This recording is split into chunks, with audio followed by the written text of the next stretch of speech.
O livro é Agenda Cristã, psicografado por Francisco Cândido Xavier, do espírito André Luiz. Capítulo 8, o título da página é Irmãos em Perigo. Os que pretendem transformar o próximo de um dia para o outro a golpes verbais. Os que descobrem pareceres inteligentes e bons conselhos para todas as pessoas, distraídos dos problemas que lhes são próprios. Os que colocam a mente em outro mundo, de maneira absoluta, sem atender os deveres do mundo em que respiram. Os que permanecem incessantemente preocupados em se defenderem. Os que fazem 10 projetos maravilhosos por dia, sem concretizar nenhum deles em 10 anos. Os que reconhecem a grandeza das verdades divinas, mas que jamais dispõem de tempo para cultivá-las em favor da própria iluminação. Os que adiam indefinidamente para amanhã o serviço da compreensão e do amor ao próximo. Os que se sentem senhores exclusivos de todos os trabalhos no campo da caridade, sem distribuir oportunidades de serviço a outros. Os que declaram perdoar a ofensa, mas que nunca conseguem esquecer o mal. Os que encontram ensejo de se entediarem da vida. Gente, eu adoro esse livro. Todas as páginas, elas vêm assim com frases curtas, mas que parecem até a faca, né? Que são cirúrgicas. Porque a gente se encontra nelas, né? Encontra pessoas também, nossos próximos, né? Que agem de forma como essa. Então, são irmãos em perigo. Então, eu posso tirar de cada frase dessa também um estudo, porque de cada frase a gente tira valiosas lições.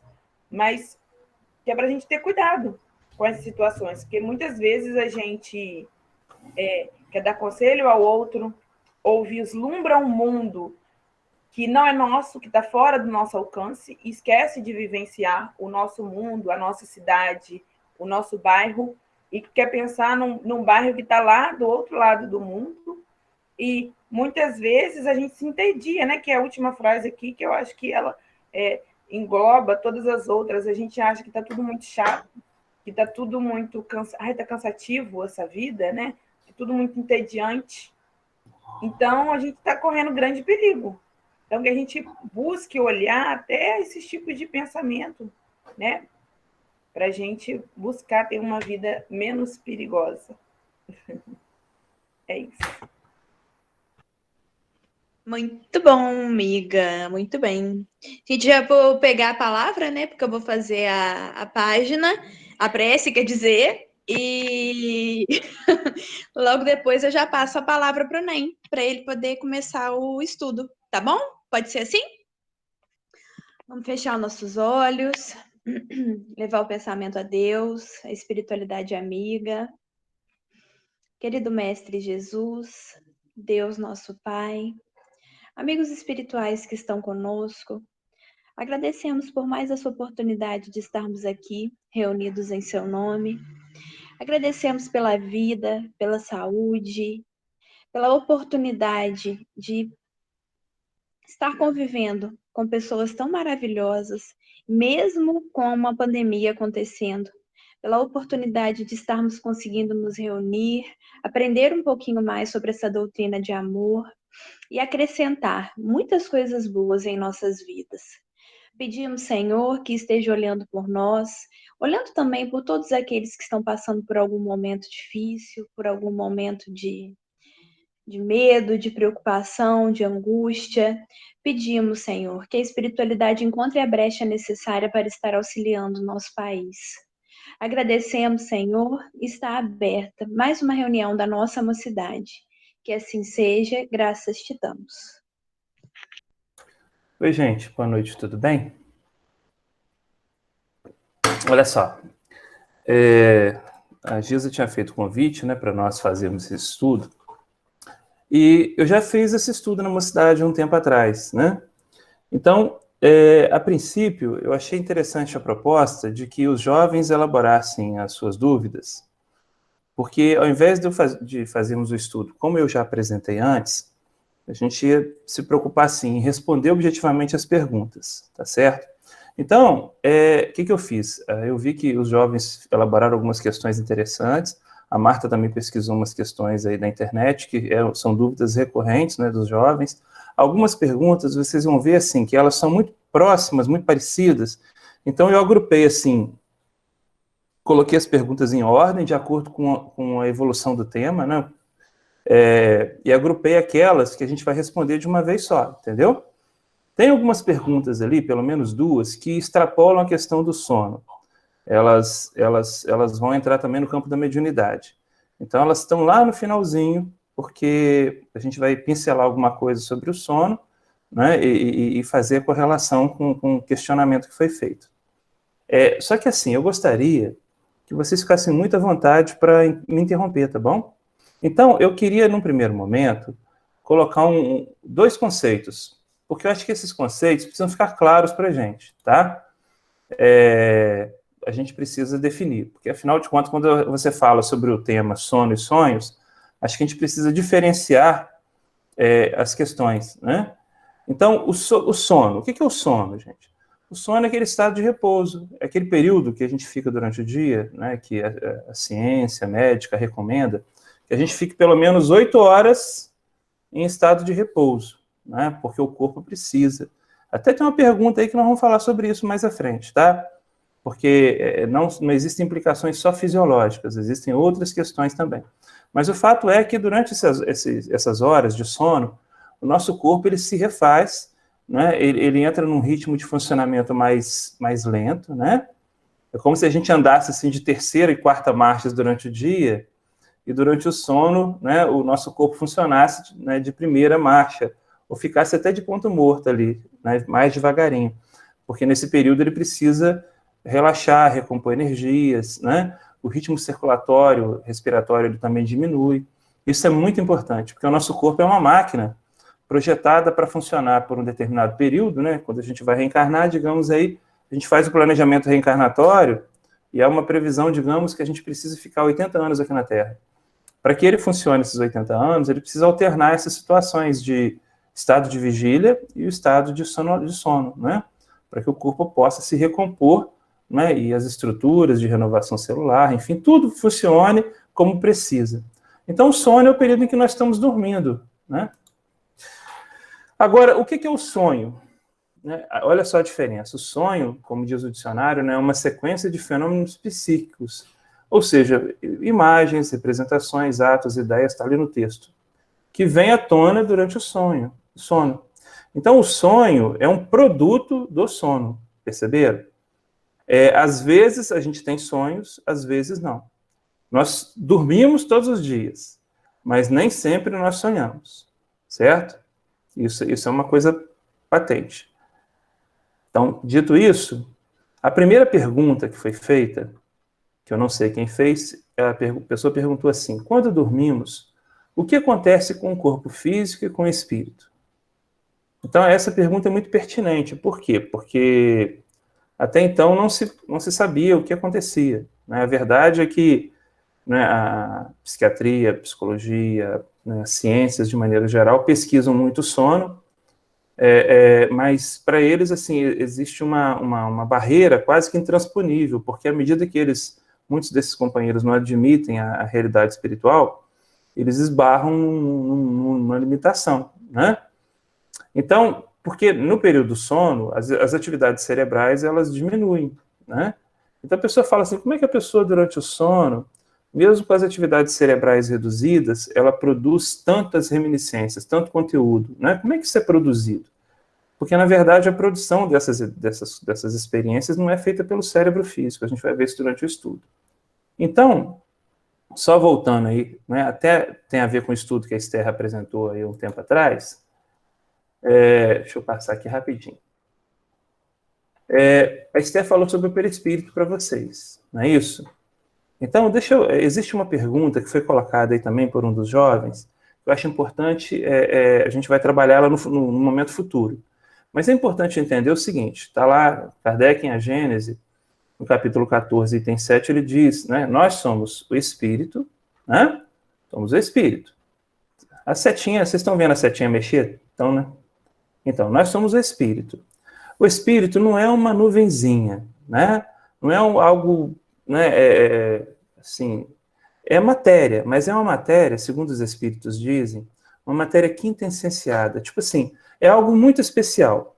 É algo que se dissocia da matéria, é distinto da matéria, mas é algo real, né? É uma estrutura, né, que encerra em si, né, o princípio inteligente, né, que somos nós, né, com os nossos sentimentos, com toda a nossa bagagem intelectual, com as nossas reminiscências, com a nossa cultura. O espírito é isso, né? É algo assim muito profundo, muito rico, e que nós não conseguimos hoje assim definir com profundidade, né? O espírito, para atuar sobre a matéria, como a Esther deve ter falado no estudo dela, ele precisa de um intermediário, porque justamente pelo fato do espírito ser algo assim tão delicado, ele sozinho não consegue atuar sobre a matéria bruta, ele precisa de um elemento de ligação, né? É igual, por exemplo, quando a usina hidrelétrica gera energia, é preciso que a energia chegue à nossa casa. E para isso existem fatores, né, que vão transformar, por exemplo, a força da água, ou a energia do sol, ou a energia dos ventos, em eletricidade, vai permitir que essa eletricidade seja conduzida até as nossas casas. Então existe todo um aparato, né, que transforma essas forças naturais em energia elétrica que vai nos atender em nossos lares. É a mesma coisa. O espírito, o perispírito faz esse processo. Num extremo se liga ao espírito e no outro ao corpo. Com a diferença que o perispírito é uma via de mão dupla, né? Porque as informações fluem nos dois sentidos, do espírito em relação ao corpo e do corpo em relação ao espírito. Só que o perispírito, gente, ele é matéria também, certo?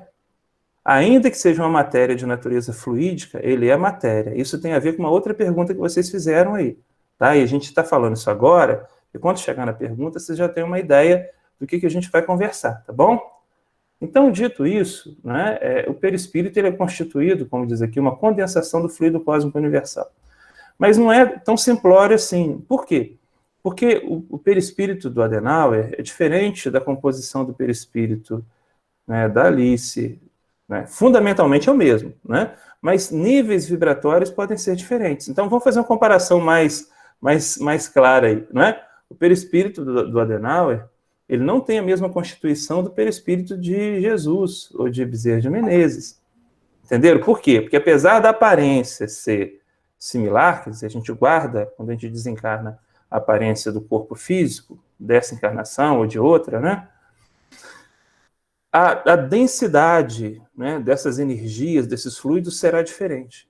Então, o perispírito de um espírito mais evoluído, ele é muito mais delicado, ele é muito mais sutil do que o de um espírito mais materializado, como é o caso da maioria de nós aqui. O nosso perispírito, são fluidos mais densos, mais animalizados, vamos dizer assim, né? Então, dito isso, Kardec já se preocupava com essa questão, né? A pergunta, vamos voltar na pergunta aqui, só para a gente não perder o foco dela. Quando dormimos, o que acontece com o corpo físico? Então, Kardec vai falar sobre isso no Livro dos Espíritos. Na pergunta, está aqui, ó, 401. Durante o sono, a alma repousa como o corpo? Isso ele quis saber. Então, quer dizer, o corpo está dormindo, a alma, o espírito está dormindo ali junto? Não. Né? E aí tem a figurinha ali que mostra. O espírito jamais está inativo. Durante o sono, né, ele afrouxa os seus laços que o prendem ao corpo, e não precisando este, então, da sua presença, ele se lança em relação para mais direto com outros espíritos. Ou seja, a gente vai se distanciar, sem perder a vinculação com o corpo, a gente vai se distanciar do espírito.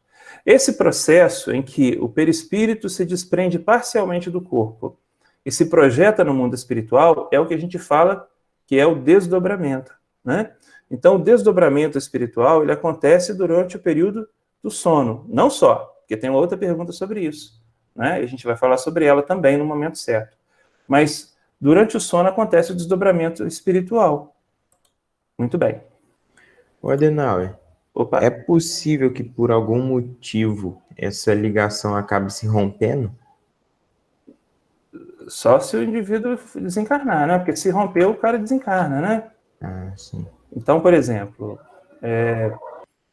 olha o que André Luiz diz no livro Brevos da Vida Eterna. Ó, ligado ao corpo por prolongamentos do perispírito, o espírito se movimenta sem prejudicar as funções orgânicas necessárias para manter o organismo em repouso.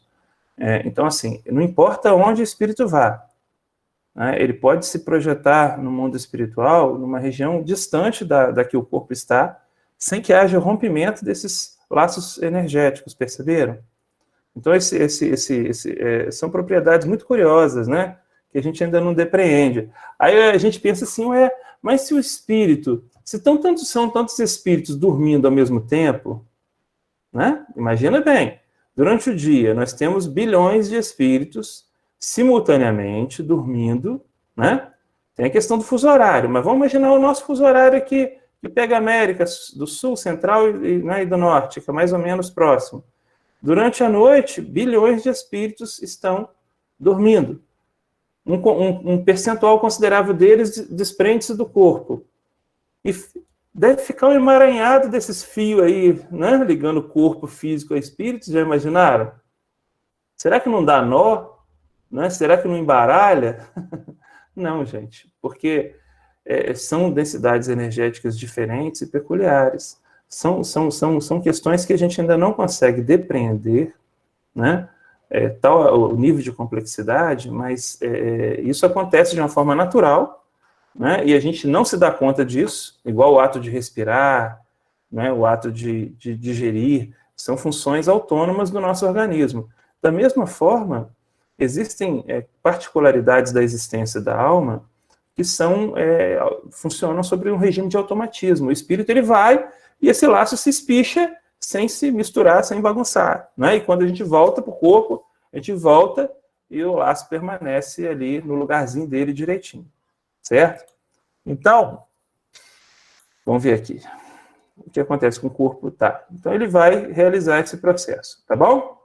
Então a primeira pergunta é essa. Ficou alguma dúvida aí? Podemos passar para a segunda, então? Vamos lá, então. A segunda pergunta: por que a gente precisa dormir? Por que nós precisamos dormir? Eu já falei para vocês aí, né? Na pergunta 402 do Livro dos Espíritos, Kardec responde essa pergunta. Então, primeira coisa, eu falei logo no início do estudo, né? Por que nós precisamos dormir? Porque existe uma necessidade de natureza fisiológica. O corpo físico, ele não foi projetado, né, para funcionar 24 horas por dia. Na verdade, gente, nenhum corpo, nenhum animal, nenhum ser vivo, né, pelo menos os seres vivos mais complexos do reino animal, né, nenhum deles foi projetado para viver o tempo todo aceso, desperto. Todos os animais, eles precisam do período de descanso, né?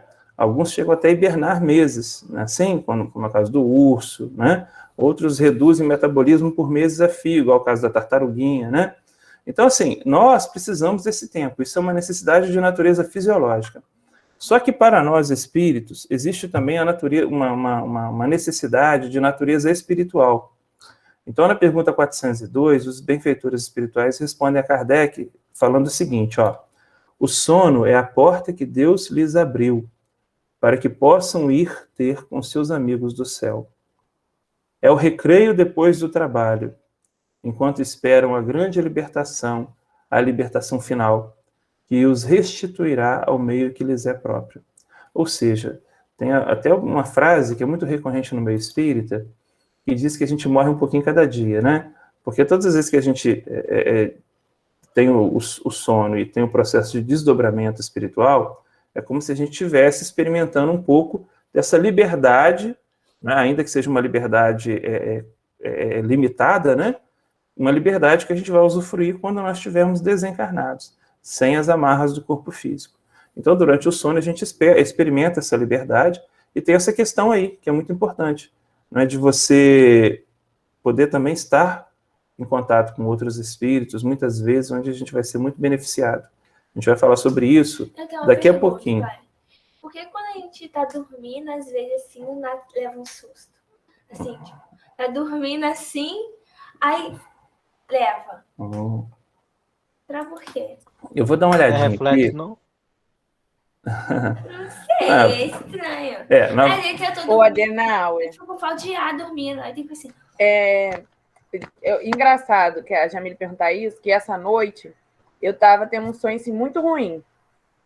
Posso dizer até que pode ser um pesadelo, mas eu sei que eu estava num ambiente muito ruim, um ambiente assim escuro, umas pessoas assim, todo mundo muito escuro, aquilo estava me assustando muito, me assustando muito.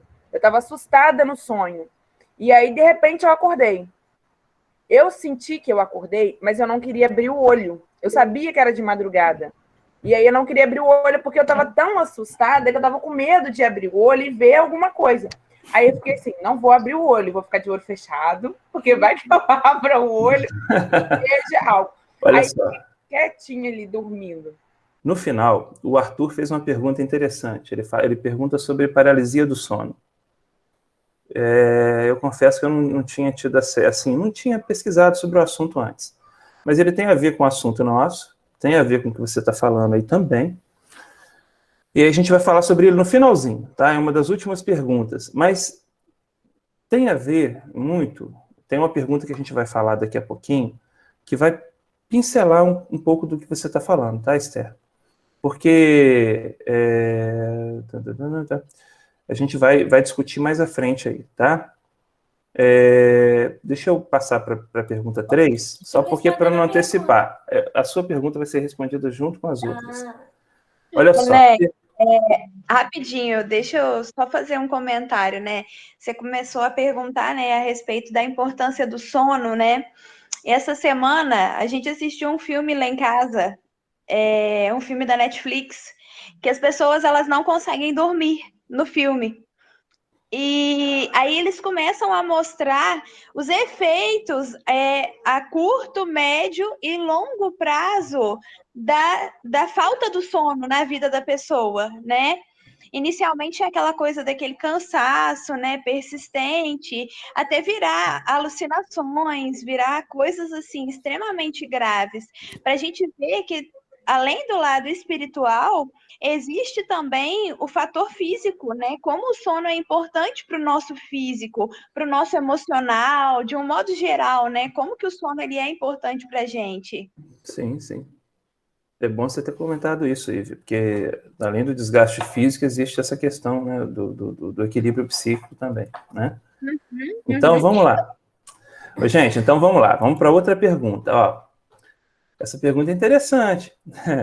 Quais os significados atribuídos aos sonhos? eu pesquiso no Google. Então, olha só. Para a gente poder falar sobre isso, é preciso entender o seguinte.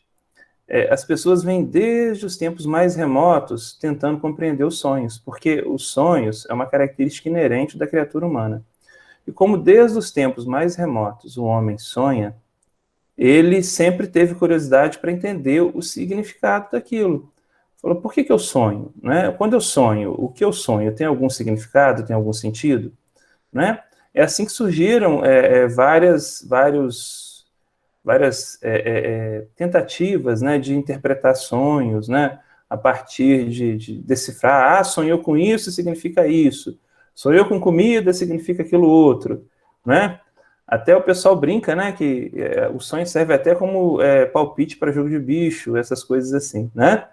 Ah, sonhei com isso, vou jogar que vai dar tal coisa. Então, isso está no imaginário popular mesmo, as pessoas incorporaram isso, virou uma questão cultural.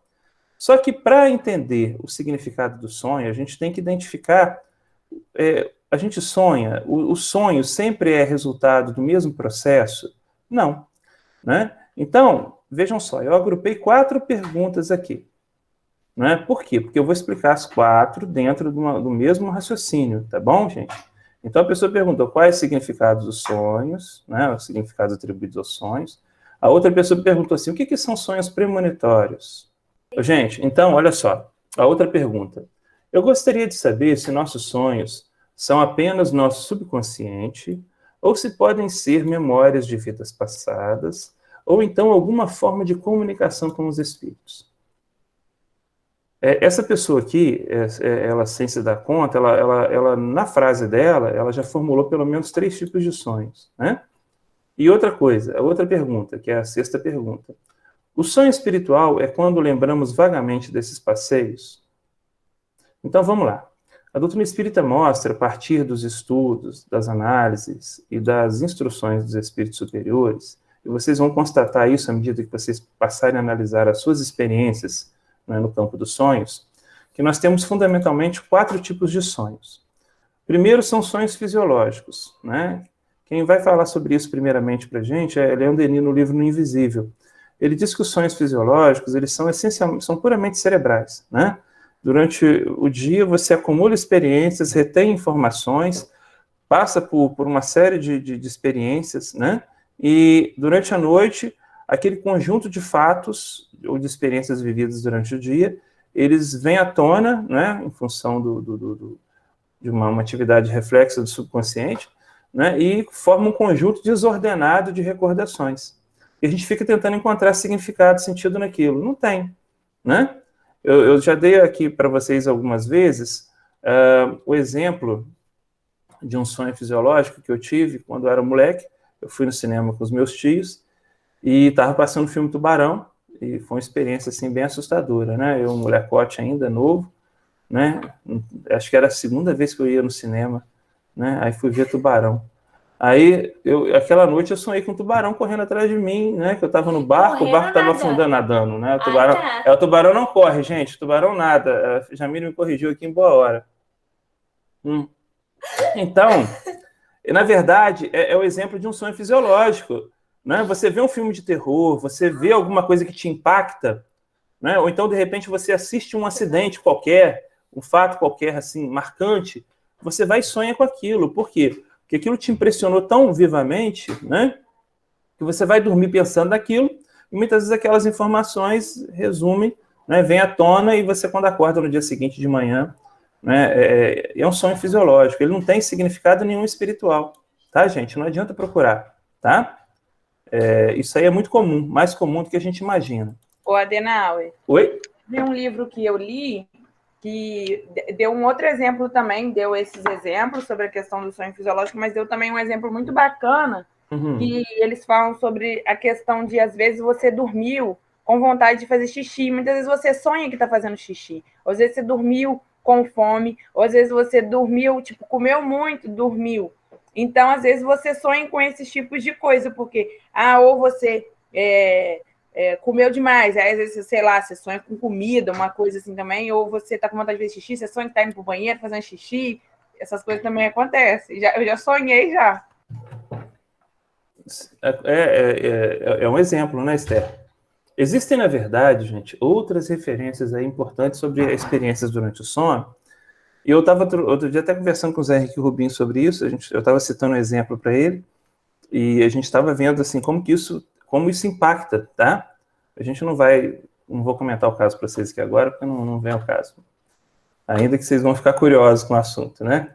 Então, vamos lá. Aí, a gente tem o sonho fisiológico. A gente tem o sonho pantominésico. O que é o sonho pantominésico, gente? São experiências em que, durante o sonho, o espírito, por um processo, muitas vezes isso é uma necessidade do espírito, existe algum trauma mal resolvido do passado, em que ele acaba tendo sonhos recorrentes com determinadas experiências relacionadas a alguma encarnação pregressa dele. Então, o espírito, o indivíduo adormece, e quando ele acorda, ele lembra-se, sim, vivamente de um determinado sonho, de um determinado episódio, e muitas vezes esses sonhos se repetem, né? E aqueles sonhos trazem, assim, profundas impressões emocionais para a pessoa. Ela se sente, de algum modo, emocionalmente vinculada àquelas recordações. Então, vou dar um exemplo para vocês. Existe um livro chamado A Volta. Esse livro foi publicado nos Estados Unidos há uns anos atrás, e ele conta a história do menino chamado James Leininger. O James, ele começou a ter pesadelos muito novo, com 2 anos de idade. E os pais dele ficaram muito preocupados, porque normalmente a cada semana ele costumava ter um pesadelo muito, muito assim, semelhante, 3, 4 vezes durante a semana. E ele ainda estava naquela fase que ele estava aprendendo ainda a dominar o vocabulário, começando a falar. E à medida que o tempo foi passando, ele começou a balbuciar determinadas palavras durante o sono. E os pais ficavam ali preocupados do lado do leito dele, para tentar entender o que estava acontecendo. até que ele começou a formar frases que guardavam um certo sentido. Em determinado momento ele dizia assim: me acertaram, eu estou caindo. Né? E ele repetia essa frase sistematicamente. E os pais ficaram assim: poxa, mas que sonho doido que a criança fica, né? E aquilo, né? E aquilo causava assim porque à medida que ele sonhava, ele tinha reações como se ele estivesse revivendo um episódio. Então, à medida que o tempo foi passando, James foi crescendo e eles puderam ir conversando melhor com a criança. James falava que durante o sonho ele se via num avião, né, durante a Segunda Guerra Mundial, e ele estava sobre uma determinada ilha quando o avião dele era atingido e o motor do avião, né, começou a se incendiar e o avião cai, e à medida que ele vê o avião caindo, né, ele percebe, né, pressente que ele ia desencarnar naquele episódio. Então, o James começa a se recordar e fala assim: olha, o cara que morreu lá na guerra era eu. O James falando, né? E ele chamava James McReed. E ele começa a contar. E os pais deles têm formação metodista, são evangélicos, né? E os pais ficaram intrigados. Então, os pais começam a pesquisar o assunto, tentar identificar a situação, para ver se aquilo procedia e tal. E eles vão, no tempo certo, né, encontrar pessoas, provas, que vão atestar que tudo aquilo que o menino falava era verdade, que realmente o James McReed morreu em 1944, já quase no final da guerra, né, no Pacífico Sul, né, numa batalha aérea contra os japoneses. O avião dele foi atingido e ele morreu, né, na baía de uma ilha, lá no Pacífico Sul. E ele, engraçado, assim, até eu comentei isso no grupo de estudos da mediunidade, né, que o James, assim, maiorzinho, com 10, 11 anos de idade, alguns sobreviventes, né, formaram um clube que se reunia anualmente. E numa determinada ocasião dessas, o pai dele, já tendo entrado em contato com os caras, né, levou o James para participar da reunião. E aí o James foi com o pai dele, né? E aí os caras falando, né, os caras batendo papo e tal. Quando ele chegou perto de um senhor, ele virou e chamou o senhor pelo nome. Falou: ó, fulano. Aí o pai falou assim, só que o pai nunca tinha mostrado foto daquele senhor. E o James, quando desencarnou, com 21 anos, né, conheceu o cara também com 21, 22 anos. Só que hoje os caras tinham 70 e tantos anos. Aí o pai dele falou assim: ah, como é que você conheceu? Como é que você sabe que é fulano de tal? Eu não te mostrei a foto dele, eu não falei quem é ele. Aí o James virou o pai dele e falou: seu pai, eu conheci pela voz. Ele tinha memória auditiva. A questão da reminiscência da reencarnação, né? Ele tinha memória auditiva. Gente. E ele sabia que era a voz do amigo dele com quem ele tinha lutado na Segunda Guerra Mundial. Então, assim, o livro é muito bacana, os pais escreveram um livro, né, mesmo sendo de uma outra orientação religiosa, mostrando, assim, a comprovação da reencarnação. E esse processo todo começou a partir dos sonhos fantominésicos que o James tinha, né, porque ele se recordava claramente da experiência que ele tinha vivido, né? E aí, então, a gente vai ter, além dos sonhos fisiológicos e dos sonhos fantominésicos, os chamados sonhos premonitórios, que tem a ver com uma outra pergunta ali, né? Os sonhos premonitórios, eles acontecem também. Às vezes o espírito, o indivíduo adormece e ele acorda com recordações ligadas a ele mesmo, só que na verdade não são recordações, são impressões de fatos que ainda vão acontecer, né? Olha que coisa interessante. Tem um livro chamado Mecanismo dos Sonhos, onde o autor diz assim: ao perceber as cenas futuristas, isso aí tudo em processo de desdobramento espiritual. É como se aquelas cenas fossem mostradas para o indivíduo, né, durante o desdobramento pelo sono. O espírito as registrará em seu psiquismo, dando maior importância aos fatos afins. Ocorre, porém, que nem sempre, ao retornar ao mundo das formas físicas, ele se recorda das percepções obtidas durante a sua emancipação. Isso se deve a alguns fatores, tais como uma predisposição do cérebro em não reter as imagens e a intervenção da espiritualidade, com o objetivo de não criar um clima de expectativa possível de prejudicar a caminhada do indivíduo e da coletividade. Isso é um fenômeno psíquico, né, que o pessoal chama de déjà vu. Então, o que acontece? a gente às vezes está vivendo em determinado lugar, nós estamos em determinado lugar. Isso já aconteceu comigo muitas vezes na loja. Às vezes eu estou lá na loja, trabalhando, né? Aí, de repente, eu estou lá atendendo um cliente, e às vezes eu me vejo numa situação, e falo assim, poxa, mas eu já vi isso aqui antes. Eu ali, né, no balcão, com a pessoa, as pessoas naquela mesma circunstância, vivendo aquele mesmo fato. Eu falei, mas já vi isso aqui. Muitas vezes são situações que a gente visualiza durante o sono, e que depois, quando a gente está vivenciando a experiência aqui, né, no mundo físico, a gente logo faz aquela associação. Peraí, eu já vi isso aqui antes em algum lugar. Né? Fica aquela sensação vívida. E aí tem um caso que eu gosto de falar, que é do Abraham Lincoln, né? O Lincoln, ele na véspera dele ser assassinado, ele teve um sonho premonitório. Então ele tinha um amigo muito próximo dele, chamado Ard Hill Lemon. Ele encontrou com um amigo dele durante o dia e falou, olha, rapaz, eu tive um sonho estranho demais da conta. Né? Ele disse assim que durante o sono parecia que estava assim tudo muito tranquilo, né? Tranquilo demais, segundo ele falou, né? Uma tranquilidade semelhante à morte ao redor dele. Então ele disse que naquele momento, ele narrando o sonho, tá, gente? Ouvi soluços abafados como se várias pessoas estivessem chorando. Então ele olhou e não viu nenhuma pessoa viva por perto. E aí ele falou que os lamentos de pesar, de angústia, permaneciam como se estivesse ecoando no ouvido dele enquanto ele estava caminhando. Então ele continuou a andar, né? E ele se viu na Casa Branca, né? E ele se viu andar até chegar ao Salão Leste, que é um dos salões que tem lá na Casa Branca. Quando ele chegou no salão, ele teve uma surpresa que foi assim, que causou até repugnância nele quando ele viu. E ele falou que quando ele chegou lá, ele viu um carro fúnebre, onde ele viu um cadáver enrolado numa túnica, num tecido. E aí ele olhou que viu que do lado do carro tinham vários soldados perfilados, como se fossem guardas de honra. Aí ele falou assim, poxa, alguém importante, né? Presumiu, né? Porque para receber essas honras todas. Aí ele vira para algum dos soldados, né? E pergunta, quem morreu na Casa Branca? Aí um dos soldados vira para ele e responde, o presidente foi morto por um assassino. Só que ele era o presidente, né, gente? Você já sabe Então, que a assim, gente sonha ele com sonhou, isso. ele sonhou com o velório dele. Vejam só. E ele foi assassinado nos dias seguintes ali. E aconteceu exatamente, ele teve um sonho premonitório dele. Né? Então, assim, isso acontece, tá, gente? Não é tão comum, mas pode acontecer. Isso acontece em função de várias necessidades. Ou porque o espírito precisa antever alguma situação grave pela qual ele precisa passar, ou até como um testemunho muito grande, né? Porque quando a gente vê o caso, a narrativa do Lincoln, a gente fala assim, puxa, uma experiência como essa desperta as pessoas para as questões espirituais, perceberam?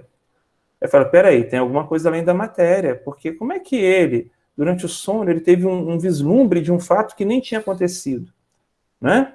Ele retorna do corpo, né? Retorna do sono, lembrando assim de... Isso mostra a realidade, né, a existência de uma realidade que transcende a matéria, né, a realidade do espírito. Então, esses fatos vêm abrir os olhos das pessoas para que a gente entenda que as coisas não são só, né, a matéria. Né? Isso aí, ainda mais com uma pessoa importante, é verdade. Né? Isso é fato. Bom, e aí, então, além dos sonhos fisiológicos, pantominésicos e premonitórios, a gente tem, então, os sonhos espirituais. O que são sonhos espirituais? São aqueles sonhos em que, de fato, o espírito, tendo o desdobramento do corpo, lembra que nós falamos lá no início do estudo, né, ele, né, através do seu perispírito, se desprende do corpo e vai se situar em regiões do mundo espiritual. Então, aqui, deixa eu ver se eu consigo colocar para vocês um slide, tá, gente? Só para colocar o texto do André Luiz, rapidinho. Esse aqui é o Lincoln, tá, gente? Aí, ó. Para quem não conhece. Sujeito do narigão. Ele tá lá é uma face dele lá naquele monte Rushmore. André Luiz escreve isso aqui. Deixa eu ver qual livro que tá. Porque se vocês quiserem dar uma lida no livro, vocês vão poder pesquisar isso. Acho que tá lá no livro Mecanismos da Mediunidade. Acho que tá lá assim. Então vamos lá. Olha o que André Luiz diz. Ele fala que quando acontece o desprendimento pelo sono, a gente vai se encontrar com espíritos que não são afins, né? Ou seja, que têm ideias em comum, onde a gente vai se sentir bem. É a questão da sintonia, né, da conjugação de interesses. Então ele diz assim, quando são predominantes as vivências no mundo espiritual, né, é o tipo de sonho. Aí ele diz, olha que interessante, é assim que artistas, escritores, cientistas, etc., em contato com espíritos ligados com a área que atuam, recebem destes instruções, verdadeiras aulas que posteriormente surgem na vivência comum em forma de inspiração ou insights. Isso é muito comum, tá, gente? Mais do que a gente presume, viu? Às vezes, em determinados momentos, irrompem, né, na nossa memória referências, conceitos, ideias que a gente fala assim, peraí, como é que isso aqui surgiu? Né? Eu não lembro de ter lido isso em lugar nenhum. Né? Eu não estudei o assunto. Né? A gente podia estar até pensando no assunto, mas aquele conteúdo especificamente ali, a gente não sabe de onde veio. Né? Ou pode ser algum conteúdo arquivado lá no nosso subconsciente, né, relacionado a vivências de outras encarnações, ou então são conteúdos que nós assimilamos durante o período do sono, que ficaram igualmente retidos no nosso subconsciente, e que na hora, né, existe tipo meio que um gatilho. Você está pensando em alguma coisa relacionada, o momento é favorável, aquele conteúdo vem à tona, ele surge no nosso consciente ali, né? Existem mecanismos que acontecem na alma, né, no nosso psiquismo, que a gente ainda não conhece, né? A gente tem muita coisa que aprender nesse sentido. Então, é o que ele fala aqui sobre a questão da inspiração, dos insights, né? Isso acontece muitas vezes. E Hermínio Miranda foi um dos autores assim, mais assim, produtivos da doutrina espírita, encarnado. E ele falava assim que, às vezes, as ideias vinham à tona para ele em momentos que ele estava fazendo coisas assim do dia a dia. Às vezes ele estava fazendo barba, ou estava tomando um café, de repente a ideia vinha à tona, né? Quando você estava assim despreocupado, né, de algum modo relaxado, fazendo uma atividade corriqueira, né, o insight vinha à tona. Aí olha só o que ele diz aqui, gente. Isso aqui também é muito sério, é muito interessante. Ó. Também expressam, através do que realizam, a lembrança dos lugares para onde vão nesses desdobramentos. Olha só, pode-se inferir, pode-se dizer, deduzir, por exemplo, que na pintura e no cinema, as telas e filmes que veiculam o terror, as imagens distorcidas, deformadas, as vivências do submundo do crime, das perversões e crueldades, também estão expressando não somente a vivência atual, mas igualmente reminiscências do que viram em antros espirituais inferiores. Então, na verdade, a gente vai buscar no mundo espiritual, em função da sintonia mental que a gente apresente, inspirações superiores ou então, né, inspirações perturbadoras. Perceberam, gente? Isso é muito sério, né? É questão da sintonia espiritual. A Beatriz está perguntando se quando a gente sonha... Peraí, deixa eu pegar o texto aqui dela. Você pode falar também, tá, Beatriz? Não paga taxa não, tá? Quando sonhamos que conversamos com entes queridos que já se foram, isso é sonho espiritual ou nem sempre? Nem sempre, tá? Porque, às vezes, a gente tem que entender que a saudade é um sentimento natural, né? A vontade de estar junto daqueles que se foram, né? Por quem a gente tem, às vezes, um carinho muito especial. Pode ser que a gente, às vezes, na ânsia de estar com essas pessoas, a gente imagine que tenha estado durante o sono. Só que nós temos aprendido com a doutrina espírita que existem fatores que são condicionantes, quer dizer, não basta que eu queira estar com aquela pessoa para que eu esteja durante o sono. E nem basta que ela queira também estar comigo. É preciso saber se eu tenho condições espirituais, estou suficientemente equilibrado para, né, me desligar do corpo e estar num ambiente onde isso seja possível, e se essa pessoa também esteja em condições de receber minha visita. Né? Porque às vezes o companheiro ele desencarna, ele precisa de um tempo mais longo para se readaptar ao mundo espiritual. Não é aquela coisa assim, desencarnou hoje, amanhã, semana que vem, a pessoa já está bem. Né? Eu lembro de companheiros nossos aqui da Casa Espírita, né, que desencarnaram, e eles estiveram na casa por 2 ou 3 vezes. Eu lembro bem, eu estava até conversando sobre isso com a Serla esses dias. Na primeira vez que ele foi amparado, né? Ele não conseguia nem caminhar sozinho, né? E ele, assim, já tinha um tempo que ele tinha desencarnado. Quando ele voltou novamente, ele já caminhava sozinho, deu uma comunicação, mas falava assim que ele ainda estava em processo de adequação ao mundo espiritual, que ele ainda não se sentia assim, estava bem, né? Sobretudo comparado à maneira como ele veio da outra vez, mas que ele ainda precisava, né, consolidar o equilíbrio. Na terceira vez que ele veio, que ele, né, falou, agora eu estou bem.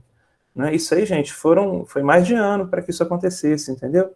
Então, quando a gente fala, é um desejo assim autêntico, né? Assim, é legítimo da gente estar, né, com alguém que a gente ama e quer bem. Agora, nem sempre isso vai ser possível. Às vezes a gente realmente vai estar com a pessoa, tá?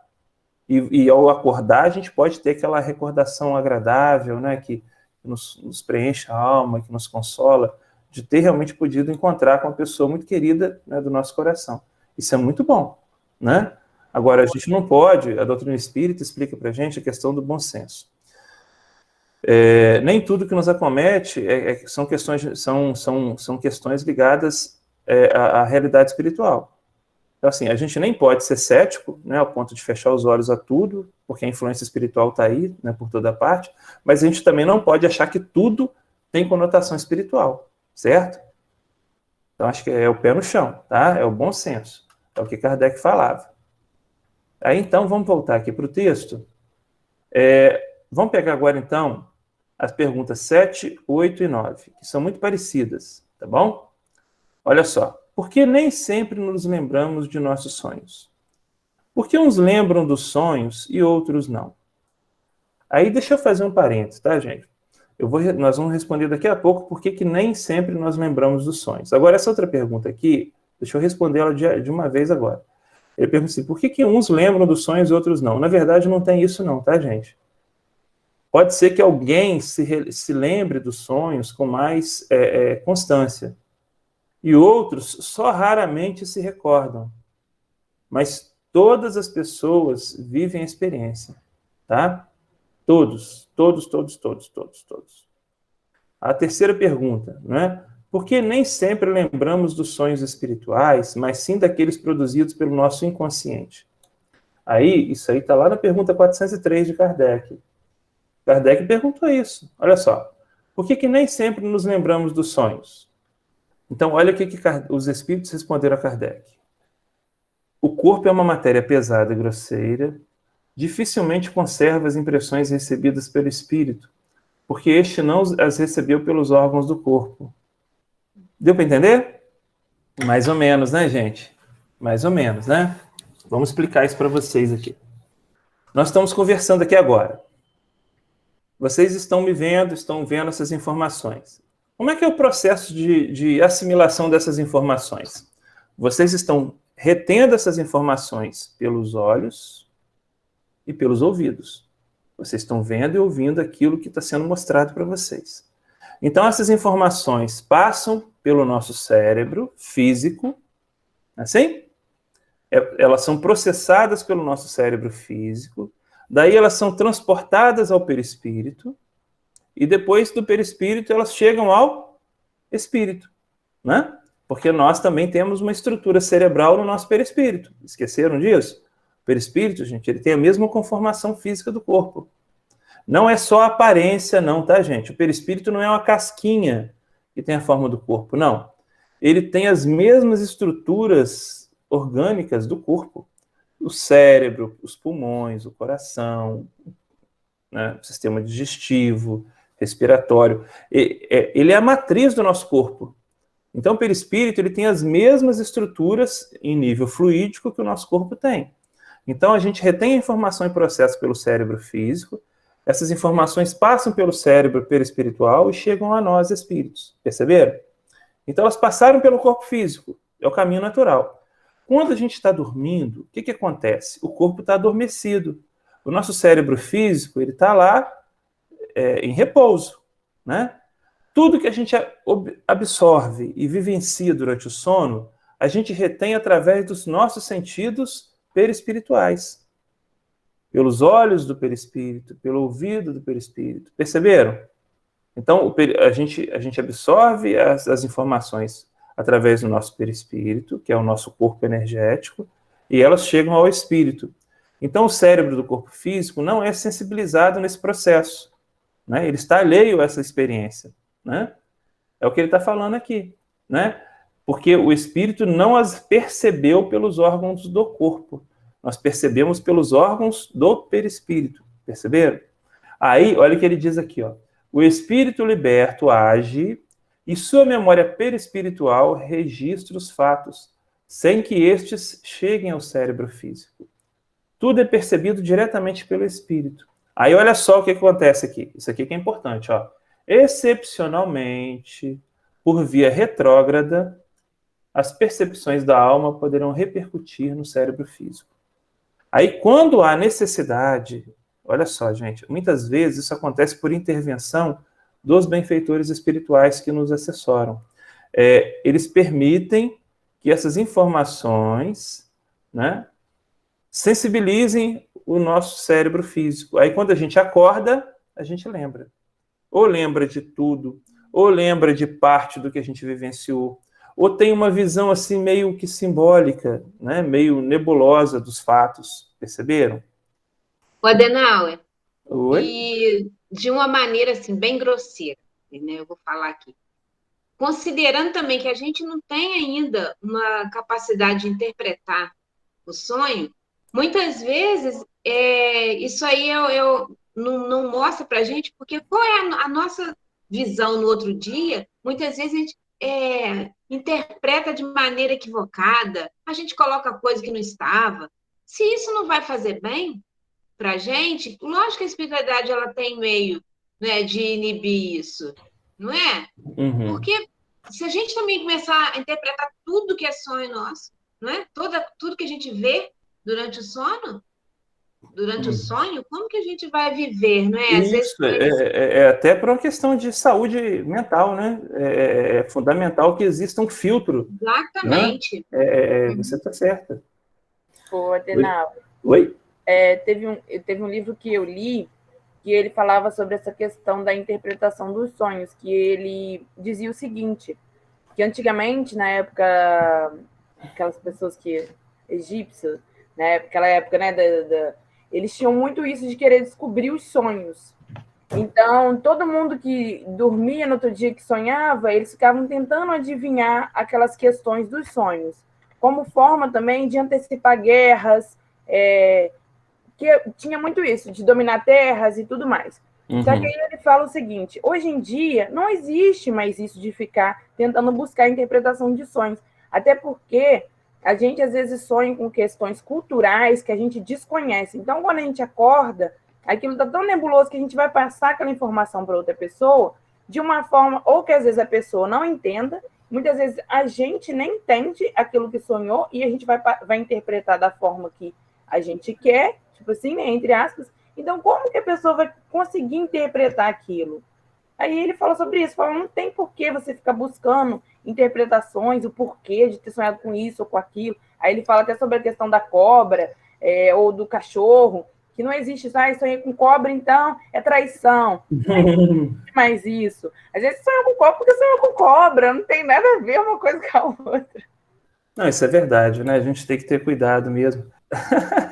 Não, isso aqui tem a ver com estudo, tá, gente? Pronto, é isso que eu queria. A gente estava falando sobre o sonho e a recordação dos sonhos, não estava? Por isso que eu trouxe esse exemplo aqui do Kekulé. Nome estranho, né? Mas vejam só. Kekulé, Frederico Augusto, ele viveu no século XIX e ele é considerado o pai da química orgânica estrutural. Por quê? Ele deixou uma contribuição muito expressiva nessa área. E ele estudava, na época, a molécula do benzeno. Né? E a molécula do benzeno, assim, é muito importante o conhecimento em torno dela, porque ela é uma molécula muito presente assim, em compostos orgânicos. Né? E ela é composta de 6 átomos de hidrogênio e 6 átomos de carbono.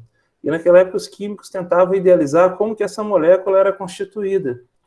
Então, ele já estava pesquisando isso há muito tempo, até que um dia ele adormeceu e ele teve um sonho sobre isso, como se ele fosse instruído por alguém a respeito da conformação dessa molécula. E ele, então, acordou de manhã, no dia seguinte, com a certeza de que ele tinha recebido uma instrução clara a respeito disso. Mas ele não se recordava, objetivamente, do desenho da molécula. Ele, quando acordou, ele se recordava da figura de uma cobra que mordia a própria cauda. É uma figura mitológica chamada Ouroboros, né? E aí, ele, refletindo sobre aquela imagem que ficou, né, gravada na mente dele, ele logo deduziu, falou, peraí, né, os átomos não estão, né, organizados em forma de uma fila, eles estão organizados em uma forma circular, né? E a partir, então, da descoberta do Kekulé, que aconteceu até em função desse sonho, olha só, a ciência, né, a química orgânica deu um passo muito grande, né, em termos de pesquisa, de evolução. Isso aconteceu durante o sonho, e a recordação que ele teve não foi nítida, perceberam? Quando ele acordou, ele viu essa imagem, e logo ele fez a associação. Lembra aquela questão do insight, que a gente estava falando agora há pouco, da intuição? Então, era o gatilho, né, para ele tentar entender. Podemos passar para o próximo, então? Então, vamos lá. A 10ª pergunta. Sempre que dormimos, nosso espírito vai passear a lugares nos quais ele tem necessidade? Na verdade, Bia, é o seguinte, ó, sempre que dormimos, o nosso espírito, quer dizer, nós vamos a lugares nos quais ele tem necessidade? Não. Normalmente o espírito, quando consegue, porque nem sempre o espírito consegue se distanciar do corpo. Isso depende muito da preparação. E a gente vai falar isso lá na última pergunta, tá? Isso depende muito de como ele estava quando ele adormeceu. Se ele estiver bem espiritualmente, ele vai gozar de mais liberdade para se deslocar do corpo. Isso tem a ver com a condição emocional, condição psicológica, condição psíquica do espírito, né? Como ele está espiritualmente. Se ele consegue, então, se distanciar do corpo, ele vai para onde ele tem necessidade? Não, ele vai para onde ele quer. Presta atenção. É a questão do nosso livre-arbítrio, né? Eu me desprendo do corpo. Eu vou procurar as companhias com as quais eu me alegro em estar, não é assim? Aqui na Terra não é assim? A gente tem os nossos amigos, a gente gosta de estar com aquelas pessoas onde a gente se sente bem, com as quais assim, a gente se afina em termos de ideias, de gostos, de interesses. Quando a gente se desdobra do corpo, é a mesma coisa, né? Então, às vezes, quando a gente tem alguns pesadelos, né? Tem pesadelos que a gente tem, porque a gente acaba se situando em regiões do mundo espiritual, né, que produzem em nós aquele tipo de recordação, né? E outra coisa, existe uma outra questão. O espírito, ele vai aonde ele quer e aonde ele pode, tá? Por quê?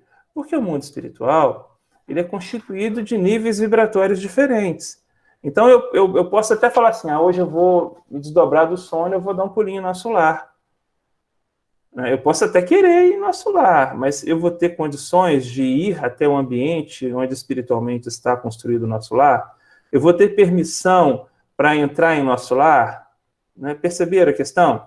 Então, apesar do espírito gozar de certa liberdade durante o sono, ele só consegue ir até onde a condição espiritual dele permite, né? E aonde ele quer ir. Então, são esses os dois fatores determinantes, tá bom, gente? Deu para entender aí? Essa pergunta aqui tem uma relação com a outra. Vamos lá, ó. Pode a atividade do espírito durante o sono deixar o corpo cansado? O sujeito acorda de manhã meio esgotado, com a sensação de cansaço. Parece que carregou pedra a noite inteira, né? Isso pode acontecer? Pode. Ainda aí, isso tem relação com a nossa sintonia espiritual, tá, gente? Porque se eu, por exemplo, tenho um sono, uma experiência durante o sono proveitosa, e vou me situar em um ambiente bom, junto de espíritos superiores, eu vou ser envolvido por energias que vão contribuir para o bem-estar do meu corpo físico, né? Porque eu vou estar bem espiritualmente e aquelas energias vão, de algum modo, envolver o meu corpo quando eu acordo, correto? Então, se eu acordo com sensação de cansaço, com alguma sensação desagradável, é sinal, né, não vamos dizer que seja sempre, tá? Porque podem existir causas fisiológicas, tá, gente? Lembra aquilo que eu falei? Nem tudo é espiritual. Mas pode significar que durante o meu sono, eu dispendi energias e esforços com conteúdos que não eram tão interessantes assim, né? Ou nada bons, né? De repente eu fui em algum ambiente espiritual, pode ser anemia também, isso aí, Laurinha, pode ter causa fisiológica, tá, gente? Nem tudo é espiritual. Acho que a gente tem que desenvolver esse senso crítico aí, tá? Nem tanto ao céu, nem tanto à terra, tá? Doutrina espírita é isso, é questionamento, é análise, é avaliação, não é a doutrina espírita é um antídoto, gente, contra o fanatismo, tá? Porque ela nos liberta estimulando o raciocínio, o entendimento, a análise dos fatos, né, da realidade, aqueles que nos afligem, aqueles que afligem a sociedade como um todo, mas com uma visão assim bem ponderada, bem equilibrada mesmo. Podemos passar para o 12, então? Vamos lá. Essa pergunta aqui foi a Marta. A Marta relacionou lá na internet. Olha só. Por que no livro Nosso Lar, os desencarnados descansam e até dormem, se apenas o corpo físico necessita de repouso? E até comem, né? Lembra que quando a gente lê Nosso Lar, a gente sabe que teve um episódio lá que teve um impasse por causa da natureza da alimentação? Isso aconteceu, né? Tá lá em Nosso Lar. Por que André Luiz fez questão de trazer esse assunto à tona? Sabe por quê? Porque, gente, nós desencarnamos, mas nós continuamos portadores de um corpo perispiritual que é matéria. O perispírito é matéria, lembra que eu falei?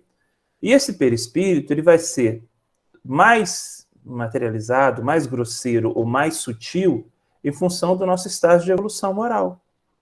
Então, há espíritos que desencarnam e eles estão tão presos às sensações da vida material que eles continuam sentindo sensações muito grandes, necessidades muito grandes. Então, tem espírito que, por exemplo, desencarnou, o cara era um alcoólatra, ou o cara era um toxicômano. Ele vai buscar ambientes onde há pessoas que usam essas substâncias porque ele precisa estar junto delas, imantado energeticamente, para experimentar as sensações que ele sentia quando ele estava encarnado. Porque ele continua sendo dependente, né, daquelas sensações, perceberam? Então, o indivíduo desencarnou, mas ele ainda tem um perispírito relativamente grosseiro. Então, ele ainda precisa descansar, ele precisa dormir, né, para se recompor, ele precisa, de algum modo, se alimentar, ainda que seja um alimento, né, de características mais apropriadas, fluídicas, né? Ele precisa disso tudo, viu, gente? Então, só à medida que o espírito vai sublimando as estruturas perispirituais, é que essas necessidades vão diminuindo. Perceberam? Porque a gente acha que desencarnou, né? Já não precisa. Não, a gente ainda está vinculado a essas necessidades. Então, vamos lá, vamos passar para a próxima. Queria saber se a mediunidade de algumas pessoas pode ser mais forte em horários diferentes. Exemplo, ao longo do dia não conseguir sentir nem ver nada, e à noite a mediunidade ficar latente. Foi algum de vocês que perguntou isso? Foi João, ele não está. Uhum. O João é médium? Ou ele ou a menina, que eu esqueci, a Laila. Um dos dois. Ele disse ter alguns... Eu não me recordo direito, alguns episódios, assim, de... Acho que vulto, alguma coisa assim. Ele me falou mais ou menos isso, que tem alguns episódios que ele queria saber se são mediúnicos ou coisa da cabeça dele mesmo, assim. Uhum. Aí ele vai ter que observar, eu sempre costumo dizer o seguinte, que toda experiência de natureza espiritual, mediúnica, a gente, para chegar a alguma constatação, a gente tem que observar a repetição delas e analisar.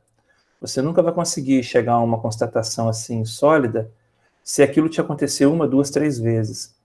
Você tem que avaliar, à medida que aquilo acontece múltiplas vezes, aí você vai tentar entender em que situações aquilo acontece.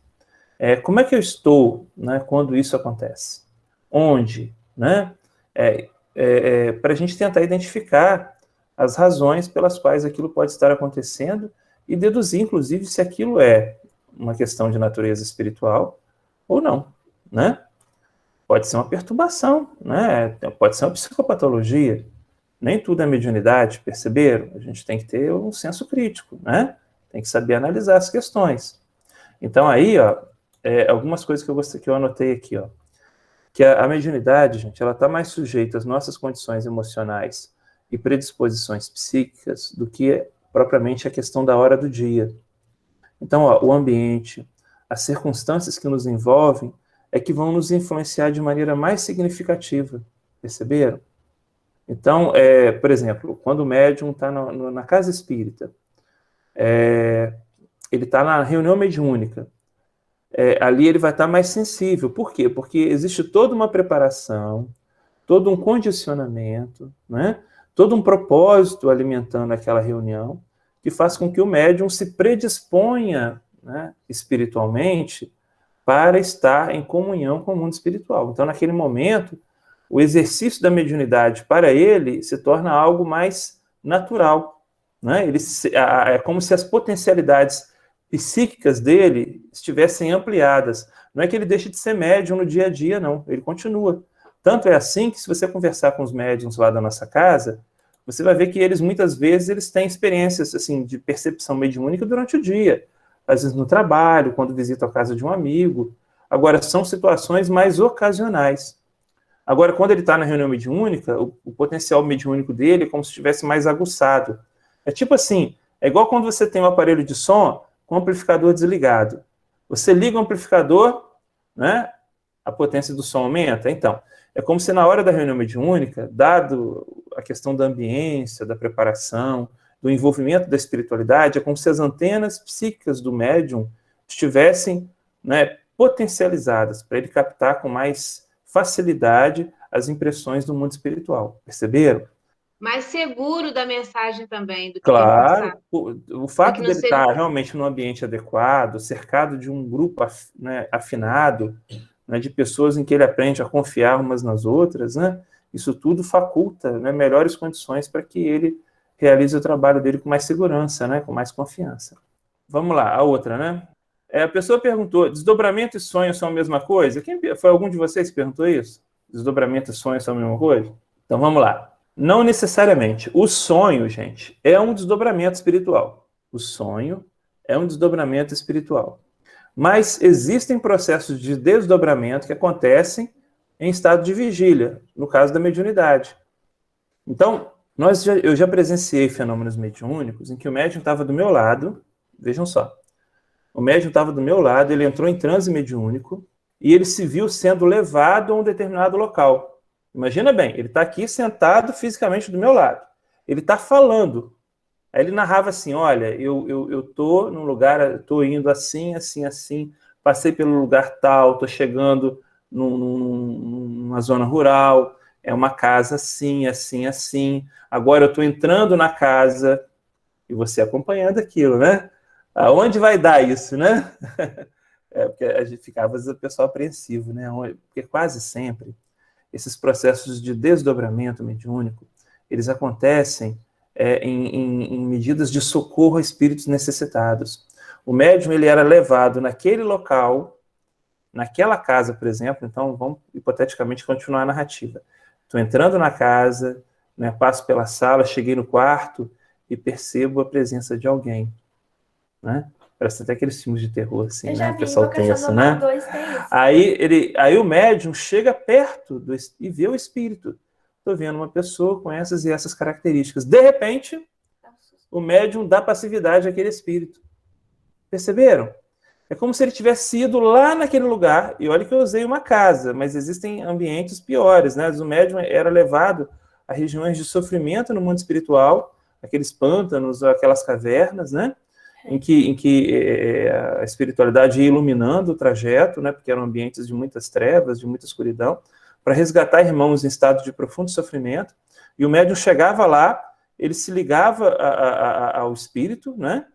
Mediunicamente, e ele vinha, era trazido para o ambiente da reunião mediúnica, e o espírito já dava passividade através dele, começava a conversar com a gente, né? Então esse, por exemplo, é um processo de desdobramento, e é bacana, por quê? Porque você vê o médium narrando aonde que ele está indo, né, com detalhes, e o corpo físico está aqui, e o perispírito está lá naquele lugar lá, e ele tá vendo lá e está falando aqui. Olha que bacana isso, né? E o espírito vem, né? E assim, em lapso de um segundo. Estou vendo o espírito assim, quando você vê o espírito já está falando do seu lado, né? Então, assim, e a gente atendia esses irmãos, né? E é uma mediunidade muito bacana. Então, o desdobramento, gente, ele pode acontecer. O que é o desdobramento? O perispírito se distanciar do corpo momentaneamente. Isso vai acontecer em duas circunstâncias. Ou vai acontecer durante o sono, que é o processo natural que acontece com todo mundo, ou pode acontecer durante um transe mediúnico, durante o fenômeno mediúnico com quem tem esse tipo de mediunidade. Perceberam? Deu para entender aí, gente? Então, vamos falar agora a 15ª e penúltima pergunta, aquela pergunta que o Ricardinho fez. Ele perguntou, gostaria de saber qual a visão espírita sobre a paralisia do sono. Então, primeiro, deixa eu explicar para vocês o que é a paralisia do sono, né? Porque senão não adianta.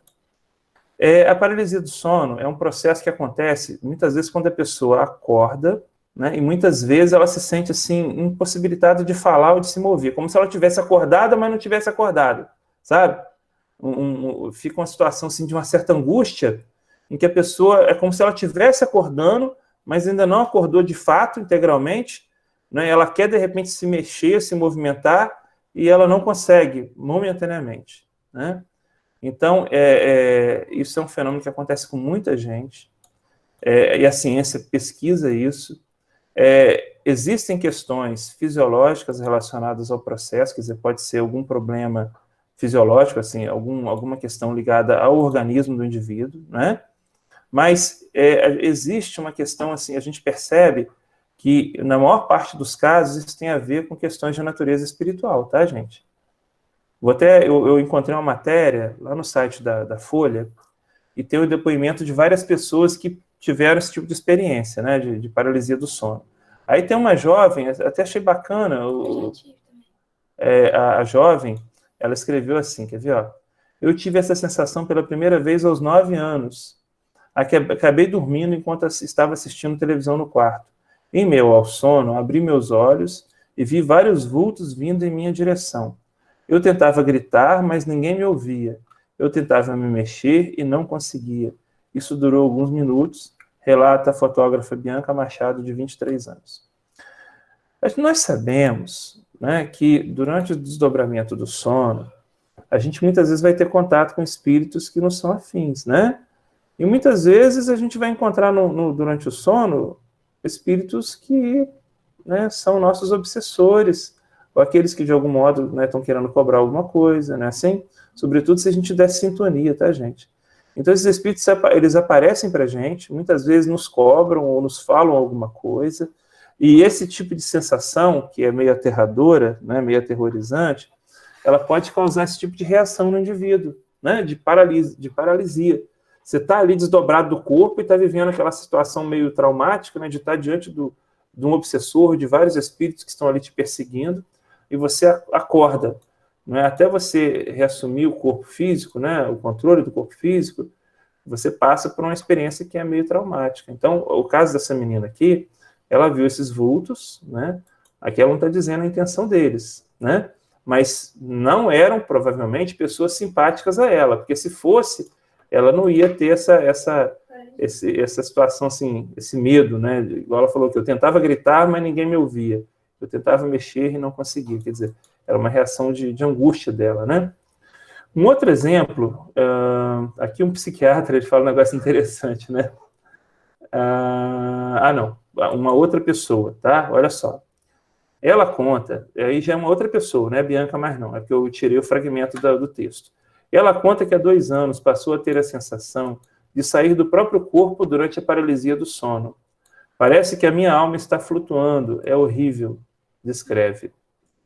Aí um psiquiatra chamado Alexandre Azevedo, que naturalmente tem uma leitura materialista do assunto, ele diz assim, a sensação de sair do próprio corpo pode acontecer durante a paralisia do sono, e isso faz parte da atividade alucinatória. Então, assim, ele diz que essa sensação de sair do corpo é uma alucinação, mas não é, né? É o entendimento dele, porque ele não considera a existência da alma do espírito, então para ele só pode ser, né? Mas a gente tem relatos de recordação de experiências de desdobramento. Eu esqueci de falar para vocês, tá, gente? Existe um outro caso em que há também um processo de desdobramento, tá? Que são nas experiências de quase morte. Existem pesquisadores que estudam isso em outras partes do mundo, as chamadas out-of-body experience, né, as experiências fora do corpo. Então, eles contam relatos de pessoas que viveram experiências de quase morte, e durante esses períodos em que muitas vezes o indivíduo estava em coma, eu fiz até um estudo sobre isso para vocês, não sei se vocês se lembram. A pessoa, ela quando retorna do coma, ela tem a recordação nítida de muita coisa que ela vivenciou enquanto o corpo estava em coma. E ela se vê fora do corpo, né, num ângulo de observação, né, que depreende que ela estava enxergando aquilo de uma posição diferente, porque ela via o próprio corpo, ela via o ambiente, né, via as pessoas, como se ela visse a partir dos olhos do perispírito, né, da alma, né? Então, é outro exemplo, tá? O desdobramento, ele acontece também durante o fenômeno do coma, tá, gente? Então, são três situações diferentes.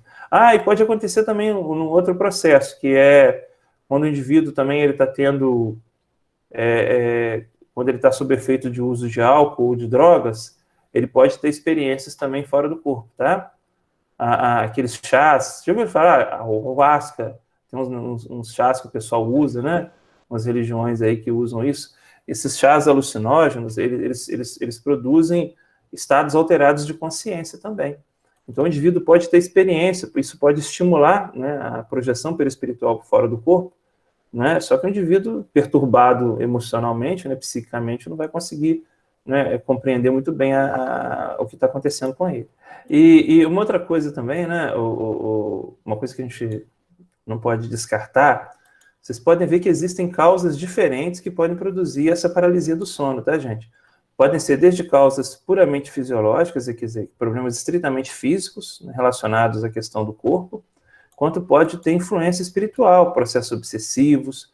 Um outro exemplo também podem ser recordações traumáticas de experiências do passado, né?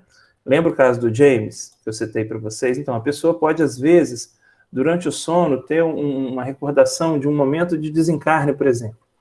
Às vezes um desencarne violento, traumático. Então, a simples recordação daquele episódio pode despertar na pessoa uma sensação de paralisia, de impotência, de angústia, né, e provocar esse processo aí. Né? Quando a pessoa desperta em função daquele impacto emocional, mas ela leva um tempo até retomar o controle do corpo, né, a consciência plena. E durante esse momento que ela vive a angústia daquele fato que ela vivenciou ali, né? E aí, vamos para a última pergunta, né, gente? Ô, Adenal, só para eu poder relatar como foi a minha experiência, né? Tá, pode falar, Ricardinho. Foi um período que eu estava dormindo muito pouco, que eu até li que isso também pode ser uma das causas, né? E estava dormindo muito pouco, dormindo, sei lá, 4, 3 horas por noite só.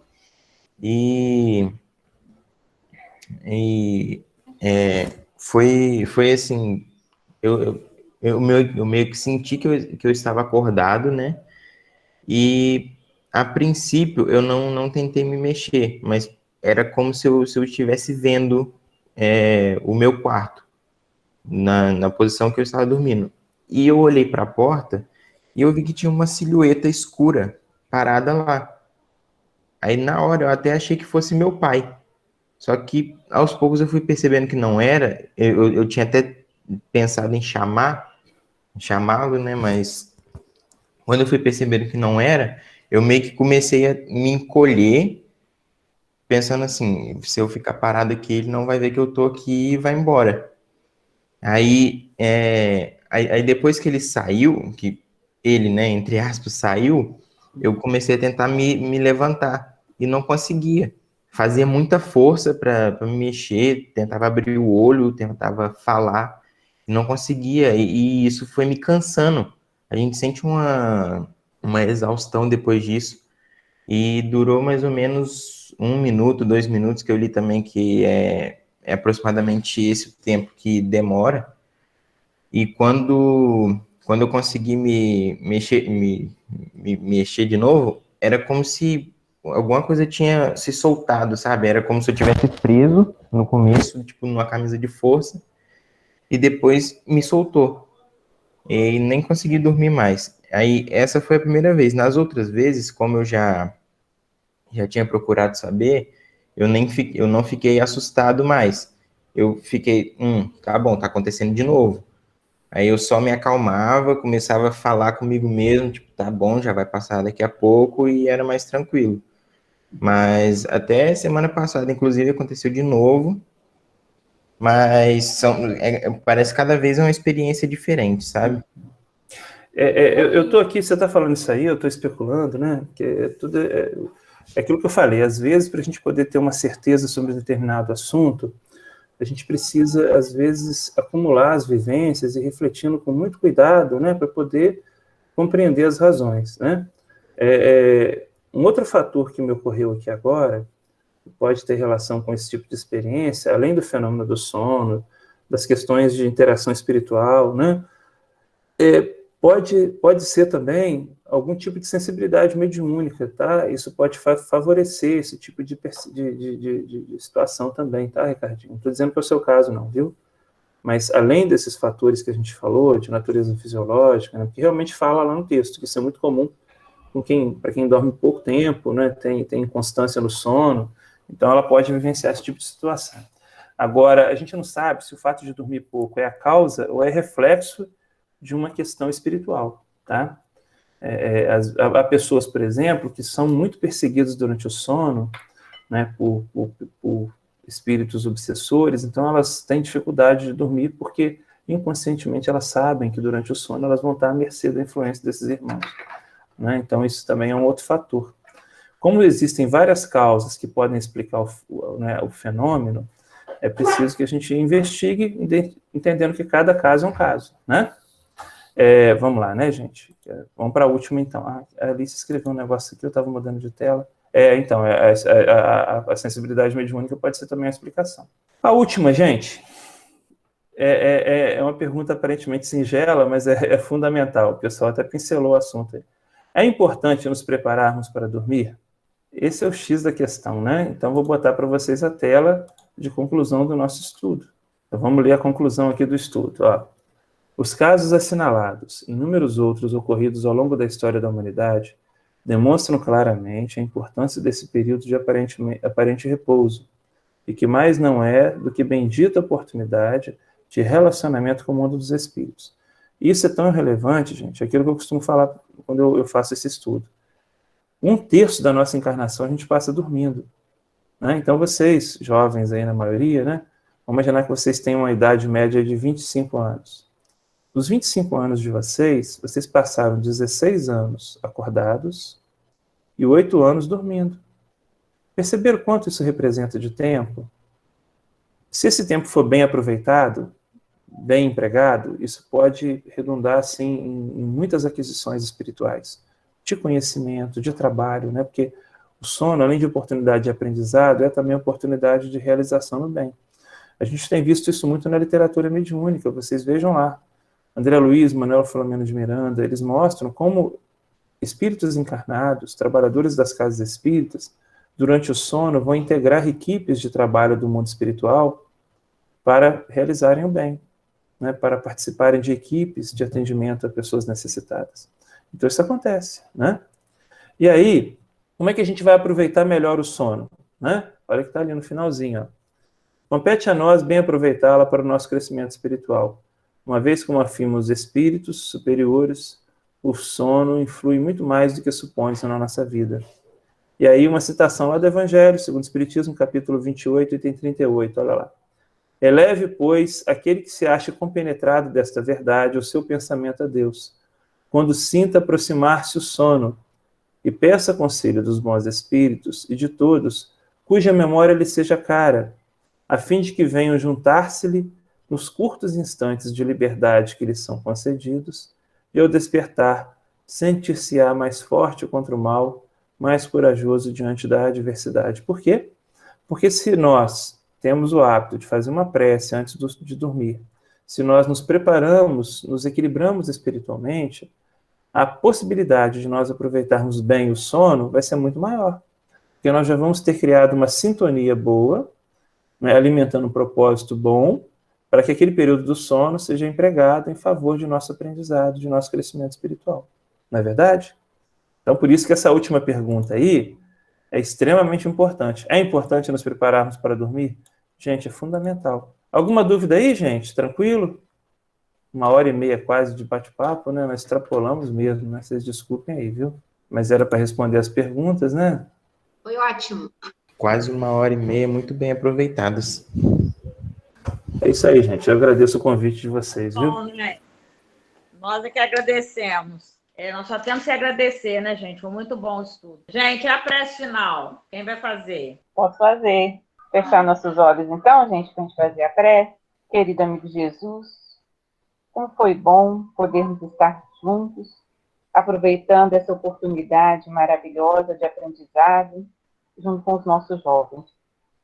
Que a tua presença amiga esteja no lar de cada um de nós, podendo nos auxiliar em tudo aquilo que estamos precisando neste momento. Que possamos refletir um pouco mais sobre o tema, nos prepararmos mais para a nossa hora do nosso repouso noturno. Que a tua presença amiga seja constante em nossos pensamentos, em nossos corações a cada instante. Se conosco hoje e sempre, que assim seja. Gente, abre a câmera aí só para tirar um print da tela. Vamos lá, X! Aí! Agora